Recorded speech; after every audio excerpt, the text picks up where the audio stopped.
Al doctor Carlos Pau Dulanto. Él es el director del hospital de Chancay y estamos muy preocupados por esta situación de los casos de esto que se denomina el síndrome de Guillain-Barré. Vamos a conversar con el doctor Carlos Pau Dulanto porque en Chancay también la gente se pregunta respecto a esta situación. Doctor, muy buenas tardes, gracias por estar aquí en el programa.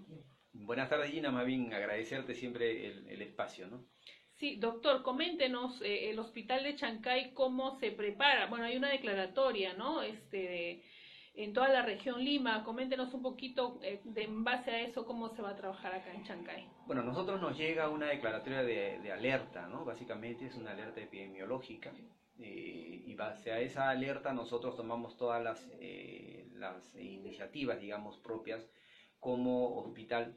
Básicamente, para este caso específico de Guillain-Barré, lo que estamos haciendo es una acción preventiva más que otra cosa, ¿no? Yeah.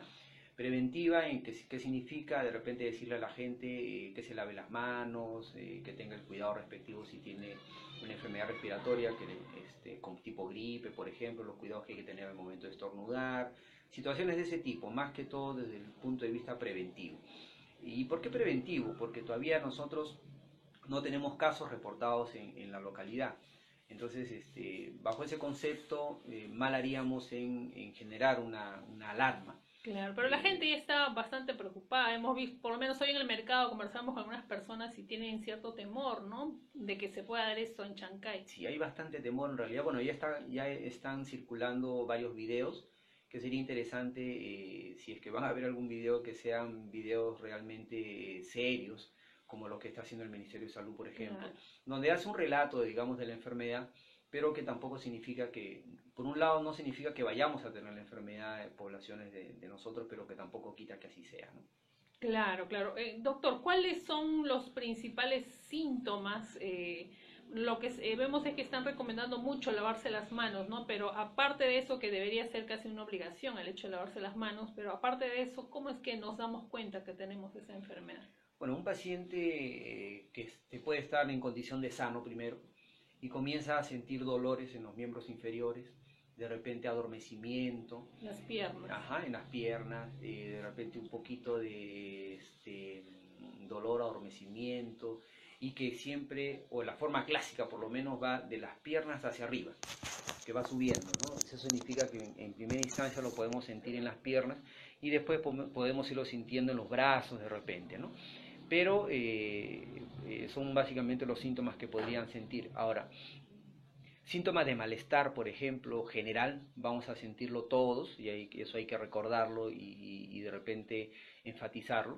Cuando todos tenemos una enfermedad respiratoria, una gripe, por ejemplo, que también es producida por un virus, nos genera todo un malestar corporal, o sea, todo dolor de espalda, dolor de cuerpo, también inclusive podemos tener pesadez en las piernas o una sensación, ¿no?, parecida a la que se está hablando ahora por el síndrome de Guillain-Barré. Pero tenemos que saber diferenciarlo, tampoco podemos alarmarnos si sentimos el malestar, ¿no? Entonces, un poquito la idea es tratar de que el paciente diferencie.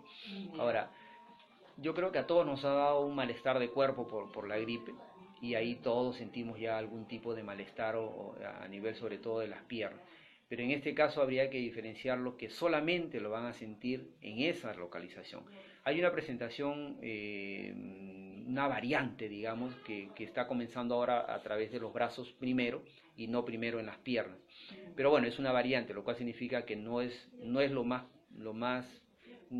probable que suceda, ¿no? Lo más probable es que suceda primero en las piernas y que después ese malestar vaya subiendo, ¿no? Pero eso Básicamente. hasta te impide caminar, ¿no? Claro, es que no solamente hay pesadez, sino una sensación de debilidad y adormecimiento. Entonces, va a depender mucho de la actividad física o del trabajo que nosotros tengamos. Por ejemplo, se me ocurre que si nosotros estamos en oficina, sentados, o nuestro trabajo es mucho más suave, la intensidad del malestar que vas a sentir va a ser más suave también.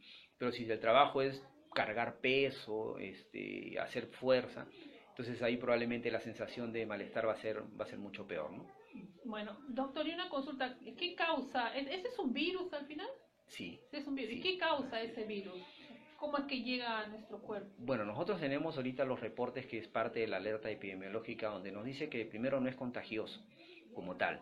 Y eso es importante remarcarlo porque para no pensar en el hecho de que nos vamos a contagiar de una persona a la otra necesariamente, ¿no? Porque si no, imagínate, tendríamos que tener casi a toda la población aislada en algún momento y eso ni el hospital va a alcanzar aún sacando a todos los pacientes, ¿no? Entonces, eso sí, para que la población lo tenga un poquito en claro y que nos dé cierta tranquilidad. Es causada por un virus, sí, no está definido exactamente el proceso de transmisión, pero yo creo que no habría que alarmarse mucho en cuestiones de contagio. Nosotros estamos aprovechando el momento y la situación para enmarcar y enfatizar las medidas de higiene propias, que en realidad lo que hacen más es evitarnos no solamente esta enfermedad, sino evitarnos cualquier tipo de enfermedad. Entonces, la verdad es que estamos aprovechando el momento para eso, para decirle a la gente que tiene que lavarse las manos, que a veces es muy complicado para la gente hacerlo. Vamos a pasar algunos videos donde les vamos a enseñar cómo deben lavarse las manos, que son pocos pasos, pero hay que tenerlos en cuenta. Estamos aprovechando para decir a la gente cómo debe estornudar, por ejemplo, o toser, ¿no? Que no debe colocar las manos, sino debe colocar el antebrazo para poder hacerlo. Y básicamente eso lo que hace es evitar el contagio de una serie de enfermedades, ¿no? Porque dentro de las investigaciones que se están haciendo y todo esto, se está bosquejando una serie de relaciones, ¿no? O sea, se está relacionando o no la enfermedad a varios causantes también, ¿no? Claro, Entonces, por ejemplo, ayer veía sí, unas declaraciones, ¿no? De que te da la gripe y después que te pasa la gripe, supuestamente te da la enfermedad, ¿no? En algunos casos se ha claro, lo que presentado. pasa es que está relacionado más que con El consumo del pollo, hablan tantas cosas. Sí, y está más que relacionarlo con un germen determinado, con un virus determinado, está relacionado con una reacción del cuerpo ante esa infección. A mí me puede dar una gripe por un virus determinado y mi cuerpo reacciona de esa manera. Y eso es lo que significa un poquito el síndrome de Guillain-Barré, ¿no? Puedes contaminarte consumiendo algún alimento de dudosa procedencia, por eso también nosotros, aparte del tema del lavado de manos, aparte del cuidado para estornudar o toser, también tenemos el tema del cuidado del agua y los alimentos, ¿no? O sea, porque a través de eso también podemos adquirir algún tipo de germen y el cuerpo va a reaccionar de esa manera. Ese es un poco el tema, ¿no? Por eso es que tú te das cuenta que no nombro el nombre del germen específico que lo va a causar, porque de repente hay varias causalidades en ese sentido. Lo marcado es la reacción del organismo ante cierta situación. Por eso es que lo relacionan a la gripe, por ejemplo, ¿no? Te da el problema respiratorio y después te da el Guillain-Barré. Hay que aclarar ahí que no es posgripe, o sea, no es una gripe mal curada, no es porque te dio la gripe tampoco. ¿Qué significa? Que a un diabético, que si bien es cierto un adulto mayor, un diabético, un niño, podrían ser para nosotros población riesgosa, pero no significa que si a ellos les da gripe les va a dar Guillain-Barré. O sea, por ahí no va la relación tampoco. Les puede dar a un diabético mismo o un señor muy Por el adulto tema de las también. defensas. Un tema, más que el tema de, o sea, no es tampoco el hecho de que tengan las defensas bajas necesariamente, es un tema de que nuestras defensas distorsionan su forma de actuar y comienzan a atacarnos. Un poco por ahí va la cosa, ¿no? Bueno, el tema del consumo del pollo. No hay una relación comprobada directa que por consumir pollo de alguna condición podría ocasionarnos el síndrome, ¿no? Claro, ¿no? Y el tratamiento, doctor, bueno, se habla de cantidades fuertes, supuestamente que se gastan, ¿no? Para curarse una persona. Sí, se han hecho cálculos y realmente los cálculos son astronómicos, ¿no? Pero estamos hablando de un paciente complicado realmente, o sea, de un paciente que se complica.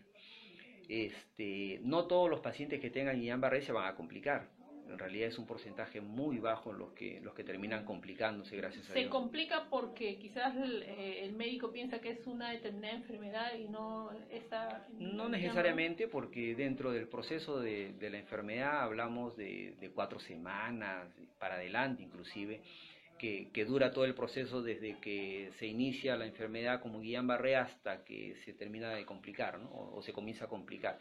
O sea, el periodo es largo, podría ser una semana, podrían ser 4 semanas también. Eso no está muy exacto, pero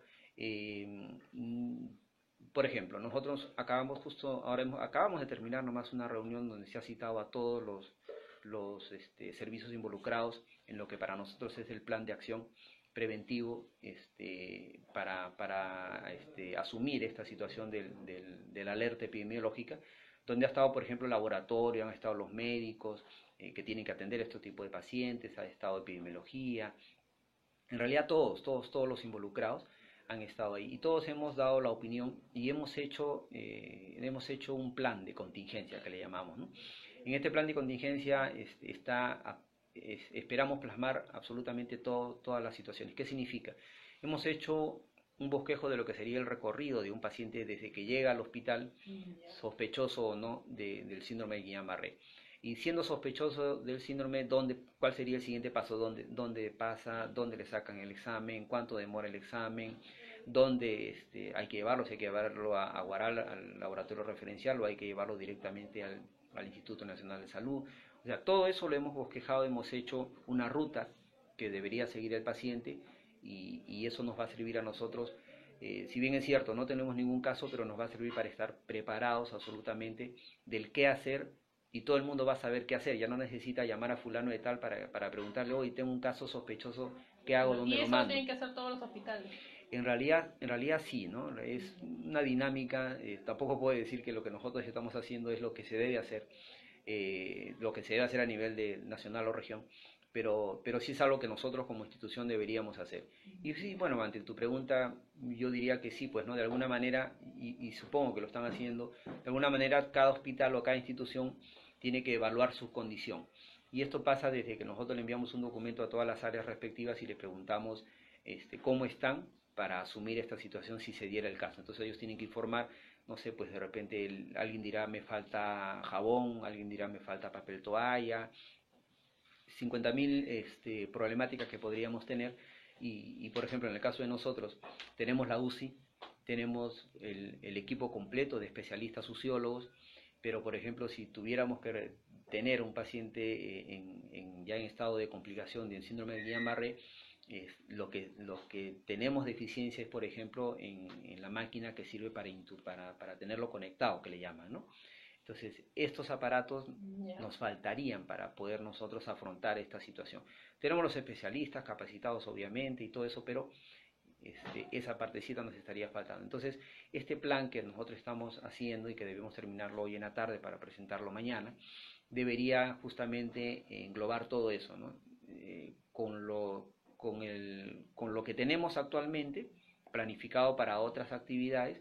Primero, si podemos afrontar una situación de este tipo, si viniera.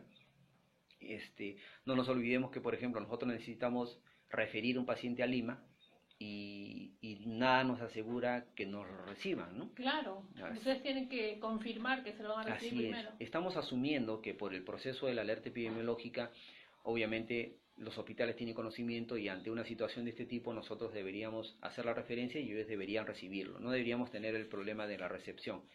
Pero por las experiencias anteriores sabemos que referir un paciente a Lima no es tan sencillo, considerando que los casos van aumentando, ¿no? de manera distinta a los años anteriores. Eso significa que estamos frente a una situación totalmente diferente, ¿no? Entonces yo digo, si siempre hemos tenido problemas para referir un paciente a Lima, probablemente ese problema o persista o se agudice si es que esto comienza a aumentar. Entonces, bajo ese concepto, y nosotros teniendo la UCI, sería correcto y pertinente que tengamos mejores condiciones para poder albergar y ser un espacio más de solución para estos pacientes que podrían estar teniendo la enfermedad en algún momento. No hay ningún caso sospechoso ahorita. Todavía no tenemos ningún caso, ninguno hasta el momento, ¿no? Lo más cercano que tenemos es el caso que se dio en Huacho, que bueno, finalmente se detecta en Lima, pero que es un huachano, pues, ¿no? Claro, ahora, en el caso del tratamiento, ayer la ministra señalaba, ¿no?, de que el Ministerio de Salud lo cubre todo. ¿Es realmente así o hay pagos que tengan que hacerse de forma independiente o particular? Bueno, es una pregunta difícil de responder. Por ejemplo, si va un paciente sospechoso en el hospital. Lo que pasa es que, como es una enfermedad en la que tiene un tratamiento específico cuando ya está comprobada la situación, que es con inmunoglobulinas, entonces, pero en toda la previa, el tratamiento realmente es lo que nosotros llamamos paliativo, ¿no? O sea, le tenemos que dar alguna medicación que ayude a que el paciente se sienta un poco mejor sin que signifique que lo estamos curando exactamente, ¿sí? Entonces, son cuidados paliativos. Esto se hace a través de, obviamente, la estrategia sanitaria, ¿no? Pero esa es toda la previa, ¿no? Y según la normativa, cuando nosotros ya comprobamos que el paciente tiene el síndrome de Guillain-Barré, deberíamos referirlo. Y bajo ese concepto no tendríamos por qué ver pacientes complicados. Entendemos también que eso es en teoría, ¿no? Porque en la práctica Claro. podemos tener un paciente que se sintió mal, pensó que era una gripe, se la pasó, no sé, pues una semana de repente en su casa, un poquito más, y al ver que no le calma y se empeora, recién podría acudir a la consulta. Esto significa que ya no tenemos un paciente que nos da todo el tiempo del mundo para tratarlo y diagnosticarlo, sino que tenemos ya un paciente con muchas posibilidades de complicación. En Claro. ese momento, desde que para nosotros es sospechoso y ya lo podemos comprobar, deberíamos estar generando o coordinando la referencia. Sino que nuestra preocupación, o mi preocupación como representante del hospital, es no solamente cuidar al paciente que reciba su atención inmediata, sino que obviamente también cuidar que los trabajadores del hospital tengan las condiciones para poder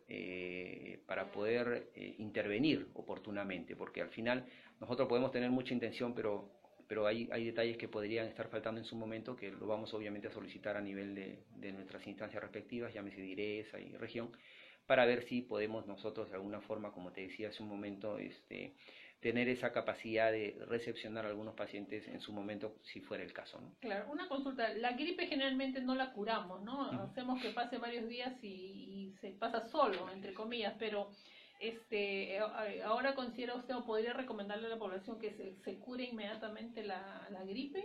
No, en realidad, No es necesario. no. En realidad la gente debería seguirle dando el tratamiento que estamos acostumbrados a darle a una gripe.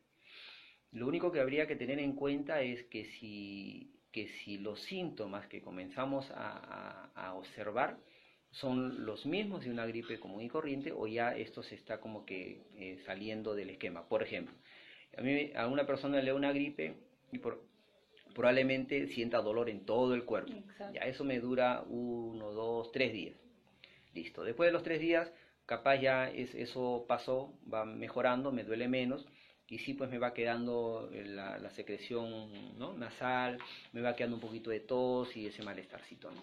Entonces eso de repente sería lo aconsejable, lo normal. Pero si yo veo que de repente pasa los 3 días o el segundo día, el dolor no es lo acostumbrado, sino me duele las piernas, En 2, 3 días. claro, o sea, en algún momento, finalmente, porque a algunos les dura la gripe un poco más y a otros un poco menos. A lo que me refiero es que si el paciente ve que lo que está sintiendo no es propio de una gripe común y corriente, debería acudir al establecimiento de salud. Más que el hecho de tratar de tomar algún medicamento o alguna cosa de esa, ¿no? Claro, porque en el caso del dolor del cuerpo, un ibuprofeno ya, o 2 ibuprofenos y ya nos pasa el dolor, ¿no? Claro, ¿no? O un antigripal, ¿no? Que te corta moco y malestar de repente. Pero definitivamente el Guillain-Barré no va a calmar ante esa situación. Entonces, si yo tengo una Pero, por ejemplo, gripe. ¿esas medicinas podrían complicar la salud del paciente? No. No. Pero de repente más bien al contrario, si yo tengo gripe y tomo la pastilla y no me calma y me quedo con los malestares en las piernas, podría de repente ahí sí identificarlo un poco mejor. No estoy diciendo que deban tomar. Yo creo que el abordaje a la gripe, como lo hemos venido haciendo siempre, debe continuar. Debe tomarse las medidas del caso siempre, de los cuidados, por ejemplo. O sea, nosotros tenemos una mala costumbre que, por ejemplo, si vienes en el bus y alguien tose o estornuda, en vez de abrir la ventana, la cerramos, por ejemplo, ¿no? Y eso también lo llevamos a la casa. Si estamos de repente ahorita aquí y alguien de nosotros estornuda, lo primero que hacemos es, aparte de no tomar los cuidados de taparse la boca y esto, cerramos las puertas porque decimos el aire nos está haciendo daño. Cuando de repente lo que deberíamos hacer es favorecer la ventilación. El frío pues hace que cerremos la puerta, todo. Sí, pues no, pero bueno, podemos abrigarnos, pues no, pero a lo que voy es que deberíamos tratar de que ningún concepto nos signifique encerrarnos, ¿no? Y no permitir que exista Pase el la aire. ventilación adecuada, porque al final es un condicionante también de enfermedad, no solamente ahora que estamos hablando de Guillain-Barré, sino de la gripe mismo, ¿no? Una gripe en la casa no solamente no contagiaríamos al resto, sino calmaría mucho más rápidamente si tuviéramos más aire en el ambiente, ¿no? Claro, entonces le podemos decir a nuestros oyentes, al pueblo de Chancay, que el hospital de Chancay está elaborando su plan de acción preventivo frente a esta enfermedad. Los especialistas están para atender cualquier caso sospechoso de este síndrome de Guillain-Barré. Doctor, a propósito, ¿por qué ese nombre tiene esta enfermedad? Nosotros en medicina tenemos una costumbre de colocarle los nombres a muchas enfermedades relacionadas a quién la descubre, quién la detecta por primera vez y estas cosas, ¿no? Entonces, esta responde un poquito al mismo caso. Antes se llamaba parálisis flácida y una serie de cositas, pero ya lo han ido un poco identificando de esta forma. Pero tenemos esa costumbre, por eso hay otra enfermedad, por ejemplo, el Parkinson y otras así que tienen nombres de gente que lo ha descubierto, ¿no? Ah, bueno. Muchísimas gracias, doctor Carlos Pau, por esta entrevista. Un mensaje final al pueblo de Chancay. Básicamente es decirle que a la población que no se alarmen, no hay motivo para alarmarse. Los medios de comunicación asustan, la televisión. Sí, lo que pasa es que es información no filtrada, digamos, ¿no? Entonces, justo nuestra presencia aquí es eso, ¿no? Decirles que no hay por qué alarmarse todavía, hay que cuidarse, sí, hay que tomar las precauciones, sí, pero no hay motivo para alarmarse. Y por otro lado, si hubiera la duda, si hubiera la preocupación de que podría estar sintiendo algún síntoma relacionado al síndrome, el hospital ya está tomando las precauciones del caso para poderlos atender de la manera oportuna y de la mejor forma posible para que estén tranquilos, ¿no? Porque entendemos que no es, cuando uno de la familia se preocupa, no es solo de esa persona, es un tema familiar. Claro. Y nos preocupamos que si contagiamos al hijo, que a la esposa, que realmente a toda la familia, ¿no? Pero no hay que alarmarse y el hospital está listo para poder recepcionar y hacerles el debido seguimiento y darles la información respectiva del caso. Muchas gracias.